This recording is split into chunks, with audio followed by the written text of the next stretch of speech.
High বন্ধুরা, আপনারা জানেন লোকসভা নির্বাচন চলছে। এই লোকসভা নির্বাচনের প্রাক্কালে আমাদের এই পশ্চিমবঙ্গে কী ফলাফল হতে চলেছে তার সম্ভাব্য ধারণা আপনাদের দিতে চাই। তো চলুন আমরা দেখে নিই। প্রথমে শুরু করব দার্জিলিং দিয়ে। দার্জিলিং বিজেপির দখলে যেতে পারে। জলপাইগুড়ি বিজেপির দখলে যেতে পারে। আলিপুরদুয়ার বিজেপির দখলে যেতে পারে। কোচবিহার বিজেপির দখলে যেতে পারে। ডায়মন্ড হারবার তৃণমূলের দখলে যেতে পারে। দমদম তৃণমূলের দখলে যেতে পারে। ঘাটালটা 50-50 তৃণমূলের দখলে যেতে পারে। হুগলি বিজেপির দখলে যেতে পারে। হাওড়া বিজেপির দখলে যেতে পারে। যাদবপুর তৃণমূলের দখলে যেতে পারে। জঙ্গিপুর তৃণমূলের দখলে যেতে পারে। জয়নগর তৃণমূলের দখলে যেতে পারে। ঝাড়গ্রাম বিজেপির দখলে যেতে পারে।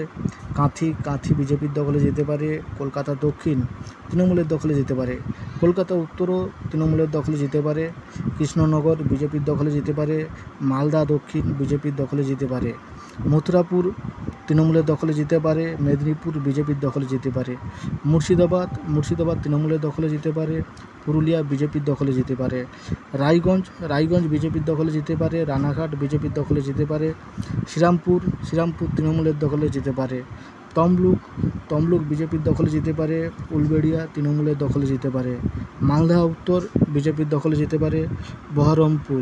বহরমপুর কেন্দ্রে কংগ্রেস এই আসনটি দখল করতে পারে। আরামবাগে বিজেপি দখল করতে পারে। আসানসোলেও বিজেপি দখল করতে পারে। বালুরঘাটে বিজেপি দখল করতে পারে। বনগাঁওতে বিজেপি দখল করতে পারে। বাঁকুড়াতেও বিজেপি। বারাসাতে তৃণমূল পেতে পারে। বর্ধমান পূর্বতে বিজেপি পেতে পারে।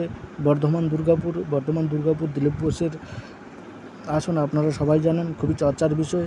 এই বর্ধমান দুর্গাপুরও বিজেপি পেতে পারে। ব্যারাকপুরে অর্জুন সিংয়েও বিজেপি পেতে পারে। বসিরহাটেও বিজেপি পেতে পারে। বীরভূমে তৃণমূল পেতে পারে। বিষ্ণুপুর সৌমিত্র খাঁ বেরোতে পারে, বিজেপি দখল করতে পারে।